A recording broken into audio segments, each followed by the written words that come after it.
In the name of God, Creator, Redeemer, and Sustainer. Amen.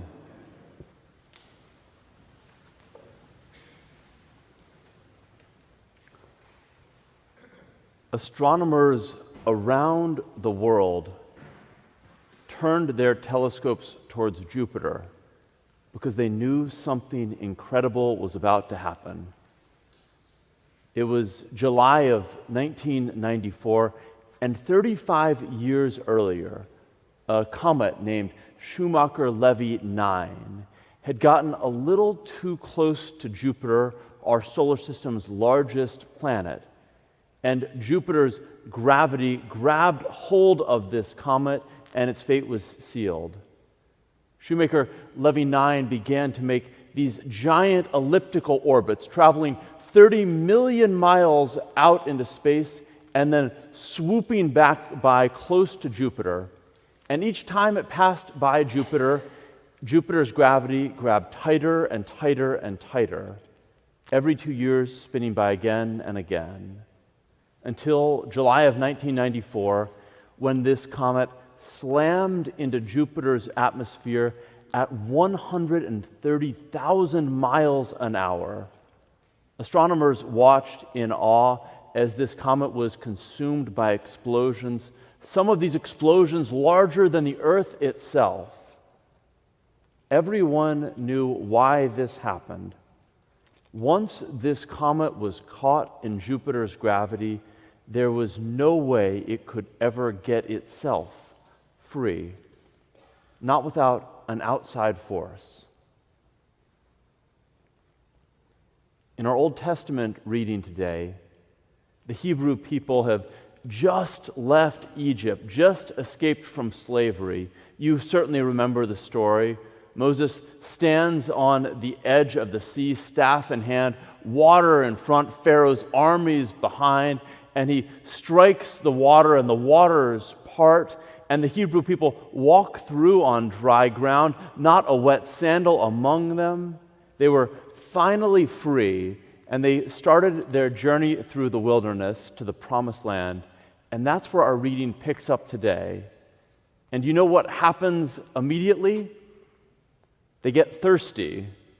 Now, it's not surprising. They're in the wilderness. There's not a lot of water. The sun beats down hot on them. But notice the gravitational pull of this story. They don't just ask for water. They start criticizing Moses for leading them out of Egypt. Did you bring us out here to die? In other words, maybe we should go back to Egypt. That's the pull they're feeling, to go back to literal enslavement. But when the thirst comes, the uncertainty grows, the anxiety rises, the grip of gravity tightens to pull them back to what once enslaved them. As the phrase goes, better the devil you know than the devil you don't. And many of us, if we're honest, know exactly what this feels like. We all have Egypts in our lives, places we swore we wouldn't go back to, but when we're scared, they can start to look like shelter. They can look so good, or at least look familiar. But the Bible has a word for this. It calls this bondage. And we do know that feeling. It's easy to point to the obvious, like addictions to alcohol or drugs or gambling. But how many of us spend hours on our phones scrolling instead of taking opportunities to serve someone in need, or to check in on a neighbor, or to call a friend? This gravitational pull, this lure, is so powerful, and especially powerful when you feel lonely or unseen or unimportant. Just like the Hebrew people, when life seems like it's falling apart, Egypt can start to look so warm again. And this is where Lent calls us to be really honest with ourselves. Because sometimes we get pulled towards Egypt in our lives, not because we want to do what's evil, not because we love what's bad. It's simply that we're thirsty. We're thirsty for relief, for reassurance, for peace, for comfort. But here's the danger. If we don't realize and name what we need, what we really are searching for, then we'll keep reaching for what enslaves us and think that will rescue us. The thirst is natural. The question is, where will we turn when we're thirsty? As you know, I have a 5-year-old son named Philip. And when he's tired or when the day has been too much, he doesn't always know what he needs. Sometimes he melts down over the smallest things, the wrong cup, the wrong snacks, the wrong shoes. Last week I put his shoes on the wrong feet. And as a parent, you realize that the wrong color shoes generally isn't the problem. He's exhausted, he's overwhelmed, he doesn't like daylight savings time, neither do I. But as adults, we're not that different. We just hide it better, or at least we think we hide it better. But the Hebrew people thought that returning to Egypt, returning to their old ways, that would cure their thirst. Instead, at God's command, Moses took out his staff and he hit a rock with it, and water began to flow. God didn't lead the Hebrew people into the wilderness to abandon them. Instead, when all seemed lost, God provided. The people wanted to go back to their old ways, their comfortable ways, but God called them to move forward, and water came from places they never could have predicted. And that's the invitation of Lent, not to pretend you're not thirsty, but to ask, where is this thirst leading me? Is it leading me back to Egypt, or toward the risky, holy trust that God will provide even here, even now, even in the wildernesses and deserts of our lives? Over my decade as a priest, I've sat with countless people who've told me variations of the same story. They'll say, I don't know why I keep going back to this. Maybe it's a relationship, maybe it's drinking, maybe it's anger. And they'll say something like, I promised myself I was done with it. And what I've learned most of the time is that it's not because people love whatever is hurting them. It's because they're thirsty. We're thirsty, and we can search for the living water in the wrong places. Now, to circle back to our astronomy lesson for a minute, I want to tell you about Triton. For millions of years, Triton circled through in a giant orbit through our solar system, and then it passed close enough to Neptune that Neptune's gravity grabbed it. It didn't get pulled into eventual destruction, however. It was pulled into a new, stable orbit, a new allegiance. Triton was captured by a greater gravity, and it became Neptune's largest moon. Lent is not about self-improvement. It's about finding a new focus for the orbits of our lives. We are saved when we are captured by something stronger than the forces that are trying to undo us. A holier gravity, a stronger center. And as Christians, we believe that gravity has a name. It's Jesus. In the gospel reading we heard this morning, Jesus was at a well in the hill country of Samaria at noon, and a woman came to the well to draw water. Now, we're not told many details about this woman, but we do know this. We know that she came alone, and we know that she came at noon. Now, in that world, women gathered together in the cool of the morning, and that's when they went to the well as a community. So the fact that this woman comes alone and comes at the hottest time of day tells us that for some reason that community had become painful, and she's trying to avoid people because they've evoked something in her. Maybe it's shame or regret or guilt. After all, she lived in what was certainly a tiny village, and that means everyone there knew she'd been married 5 times and knew that she was now living with someone who wasn't her husband.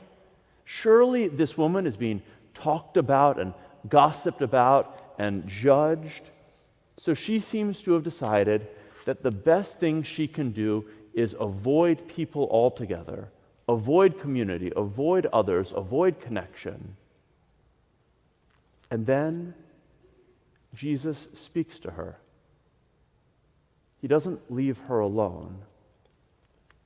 That in and of itself is a miracle, because in that world, a Jewish man would not initiate a conversation with a Samaritan, let alone a Samaritan woman. But Jesus began this conversation, and then he spoke to her, naming the truth of her life. You've had 5 husbands, and the one you have now is not your husband. Now, Jesus is not humiliating her. He's not judging her. He's not handing her a scarlet letter. He's pulling her out of her isolation, out of her hiding. He's pulling her into the community. Because sometimes the most exhausting thing in your life is not the pain of your past, but it's the effort to carry it alone. And then Jesus names the actual thirst, the thirst beneath the obvious thirst. He says, everyone who drinks of this water, this well, will be thirsty again. But those who drink of the water that I will give them will never be thirsty. In other words, you are not alone going to be able to fully patch your life together, to find meaning or purpose in another husband or another relationship, or something that will provide solace for a day or a week or a season. But you can find a new center, a holier gravity, one grounded in love and purpose, not a gravity that drags you back into the same old ways, but a gravity that frees you to become who you're truly called to be. And in this moment, this woman's whole life shifts. It pivots. Something opens up inside her. And she leaves her water jug behind, even though water is the whole reason she came to this well. Because when you encounter this living water, you stop clutching your old containers. And this woman runs back to the very village that she'd been trying to avoid. And instead of running away from people, she goes into the midst of the crowds and she proclaims, "Come and see." She tells her story to the people who she had been avoiding. The woman who came alone and ashamed to the well becomes the first evangelist in John's gospel. And in place of the old center of gravity, the gravity of shame and embarrassment, the gravity of regret, she is given a new center for her life. A life that can now orbit around a God who loves her. So how do we do this today? Well, this week there are 3 simple things, 3 simple but holy practices you can take on. First, name your Egypt. What keeps pulling you in when you're tired, when you feel unseen? What grip are you struggling to escape? Write it down or say it out loud or bring it into the light. Even talk to a friend about it, because gravity's power weakens. This type of gravity's power weakens when we name it.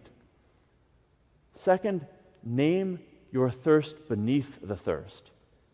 Name what you are really searching for. Is it community? Is it purpose? Is it peace? You need to ask yourself, am I really seeking? And then third, move towards a stronger center, a greater gravity, a holier purpose. You can do this in a very practical way. You can go home, bring your bulletin with you, and maybe reread this gospel passage and think about the love that God showed the Samaritan woman. Or take time to pray when you normally wouldn't. Or come to a midweek service here at the Cathedral. Or maybe just in a few minutes, when you come forward to the altar rail and you put out your hands to receive communion, stop and try to clear your mind and ask God to be present with you and help you remember God's love of you. Because the assurance of our faith is that there is a greater gravity. There is a center that is strong enough to rewrite the trajectory of your life, strong enough to pull you out of old and unhealthy orbits. And that gravity is called Jesus. That gravity is the love of God. And when you're captured by this holier gravity, there may still be times when it feels like your life is falling apart, but it won't. God will be with you, because just as in the wilderness God provided water out of a stone, God will also not abandon you or me. God will provide for us, and we can find ourselves reoriented, rewritten, and with lives that now circle around a center, a gravity of love, the gravity of Jesus.